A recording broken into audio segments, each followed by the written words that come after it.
Vitamin మాత్రల్ని వాడితే మన ఒంట్లో ఏ విటమిన్ తక్కువైనా ఆ లోపం సర్దుకుంటుందని అనుకుంటారు చాలామంది. ఈ భావనతోనే విటమిన్ ఏ మొదలుకొని జింక్ వరకు ఎన్నో రకాల సప్లిమెంట్లను ఎడాపెడా మింగేస్తూ ఉంటారు. కొందరైతే వీటికి తోడుగా ప్రోబయోటిక్స్, మూలికా ఔషధాలు, చేప నూనె వంటివి కూడా వాడుతూ ఉంటారు. ఒక్కో విటమిన్కు ఒక్కో టాబ్లెట్ ఎందుకని మనలో చాలామంది మల్టీవిటమిన్ మాత్రలను వాడేస్తున్నారు. అసలు విటమిన్ మాత్రలు మనకు అవసరమా? వీటితో ఏవైనా అనర్థాలు ఎదురవుతాయా? విటమిన్ సప్లిమెంట్ల వాడకం గురించిన పూర్తి వివరాల్ని డాక్టర్ని అడిగి ఇప్పుడు తెలుసుకుందాం.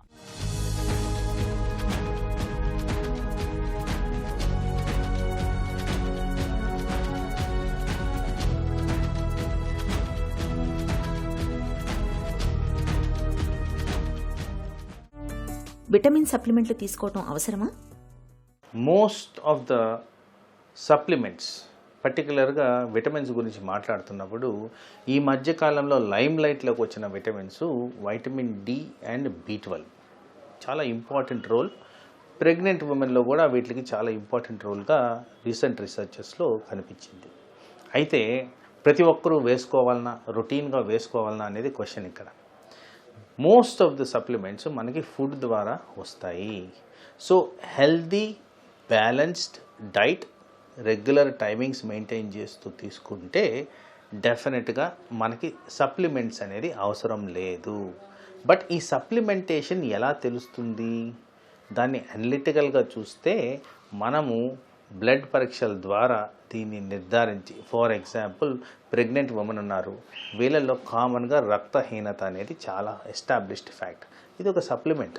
ఐరన్ సప్లిమెంట్ కావాలి అంటే చాలా న్యాచురల్ పద్ధతుల్లో మనకు ఐరన్ వచ్చే విధంగా ఉన్నాయండి.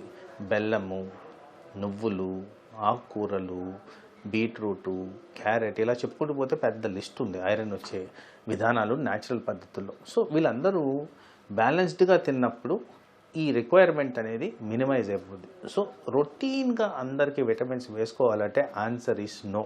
ఎక్సెప్షనల్గా ఎక్కడ వాడతామంటే సడన్గా మనకి ఫ్లూ జ్వరం వచ్చింది, రికవరీ త్వరగా కావాలంటే కాస్త సపోర్టివ్గా supplementation of vitamins for a short period of duration, ఒక 5 days 1 week వాడడంలో మనకి డెఫినెట్గా బాడీలో ఇమ్యూనిటీ చేంజెస్ వస్తాయి. కాబట్టి అట్లాంటి పరిస్థితుల్లో సప్లిమెంట్స్ అనేది వాడచ్చు, కానీ బట్ ఇన్ జనరల్ రొటీన్గా తీసుకోవడం అనేది నాట్ రికమెండెడ్. విటమిన్ సప్లిమెంట్ల అవసరం ఎవరికి ఎక్కువగా ఉంటుంది? మనం ఎవాల్యుయేషన్లో ఈ మధ్యకాలంలో మీరు గమనిస్తే అట్లీస్ట్ నా క్లినికల్ ప్రాక్టీస్లో కంపల్సరీ విటమిన్ అనాలిసిస్ అనేది చేయడం జరుగుద్ది. పర్టికులర్గా ఏదన్నా రోగనిరోధకి లోపించడం, అలర్జిక్ కండిషన్స్ రావడం, associated conditions like thyroid, diabetes ఇలాంటివి ఉన్నప్పుడు వీటిల్లో న్యాచురల్గా కొన్ని విటమిన్ లోపాలు అనేది మేము గమనిస్తూ వచ్చాం.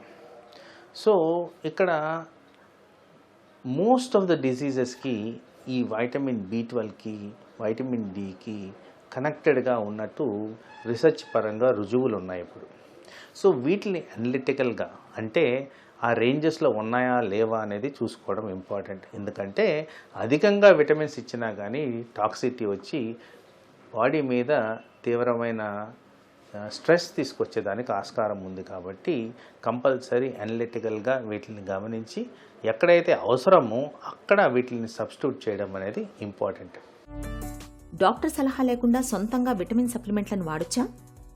స్వతహాగా విటమిన్లు వేసుకున్నప్పుడు పర్టికులర్గా అధికంగా విటమిన్స్ కన్జ్యూమ్ చేస్తే మనకి ఈ టాక్సిటీ లెవెల్స్ కారణంగా అవయాల మీద ఒత్తిడి వచ్చేదానికి ఆస్కారం ఉంది. పర్టికులర్గా వైటమిన్ ఏ గురించి మాట్లాడినప్పుడు లివర్ టాక్సిటీ వచ్చేదానికి ఆస్కారం ఉంది. అలాగే ఈ మధ్యకాలంలో కొంత రుజువులతో ప్రూవ్ చేసింది ఏంటంటే ఎక్సెస్ అమౌంట్ ఆఫ్ విటమిన్స్ కారణంగా కొన్ని రకాల క్యాన్సర్స్ మన బాడీలో తయారయ్యేదానికి ఆస్కారం ఉంది. వాటిల్లో పర్టికులర్గా ప్రాస్టేటు, బ్రెస్టు, కోలాన్ క్యాన్సర్స్కి కాస్త రుజువులుగా కనిపించడం, అంటే వీటికి ఇంకా నిర్ధారించే పరీక్షలు జరుగుతూ ఉన్నాయి. బట్ కాస్త ఎవిడెన్స్ అయితే కనబడుతూ ఉంది. అలాగే తరచుగా నేను పేషెంట్స్ దగ్గర వింటున్నది vitamin E anti oxidant properties ఉన్నవన్నీ. దీన్ని కూడా లంగ్ క్యాన్సర్కి కనెక్టెడ్గా గమనిస్తున్నారు. కాబట్టి మీరు స్వతహాగా తీసుకునే దానికన్నా ఎక్స్పర్ట్ ఒపీనియన్ తీసుకొని ఎవాల్యుయేట్ చేసుకొని రిక్వైర్మెంట్ ఉన్న చోట వాడడమే ఇది బెటర్ అండ్ రికమెండెడ్. విటమిన్ సప్లిమెంట్లను అతిగా వాడితే సమస్యలు ఏమైనా ఎదురవుతాయా? సో ఇన్ జనరల్ చాలా లూజ్గా వైటమిన్స్ మీద ఒపీనియన్ ఉన్నదనేది నాకు అనిపించింది.